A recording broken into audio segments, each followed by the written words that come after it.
İbn Ziyad deyəndə ki, Allah gördüm başınıza nə oyun açdı, məsələn belə özünü istəyir ki, bundan haqq cəbhəsi kimi görsədə ki, Allah yəni bizə kömək etdi, biz sizə qalib.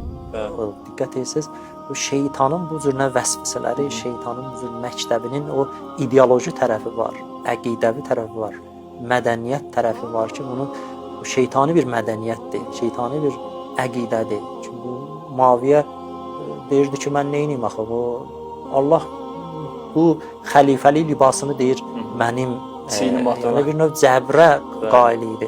Allah yəni mənə geyindirib. Diqqət etsiniz, yəni məndən asılı olan bir şey deyil, mən zülm eləməmişəm. Batil haqq kimi cilvələndirir də bir. Şeytan bu cür. Orada İbn Ziyad bir şey gördün Allah Taala məsələn başında. İmam Həzrəti Zeynəb sallallahu əleyhi buyurur ki, "Mərayət olacaq."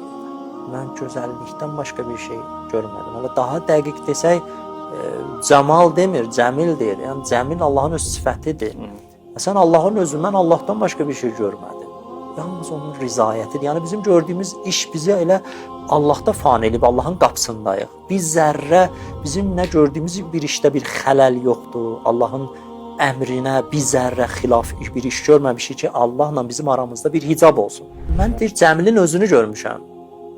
Bütün bu şəhadət, İmam Hüseyn əleyhissalam bütün bu şəhadətdə, bu əsarətdə bunlar izzət tapdılar. Diqqət edin, zahiri məğlubiyyət mümkündür, zahiri məğlubiyyət.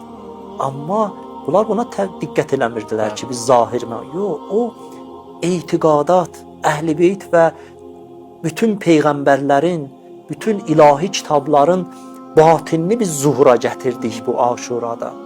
Bütün əbədi qiyamətə kimi gələn insanlara biz aşkar etdik ki, bu haqq cəbhəsi nədir, batil cəbhə nədir. Haqla batili kamil şəkildə ayırdırsın. Yəni Allahın özü səhnədəydi. Mə rəaytullah cəmilə. Mən gözəllikdən başqa bir şey görmədim.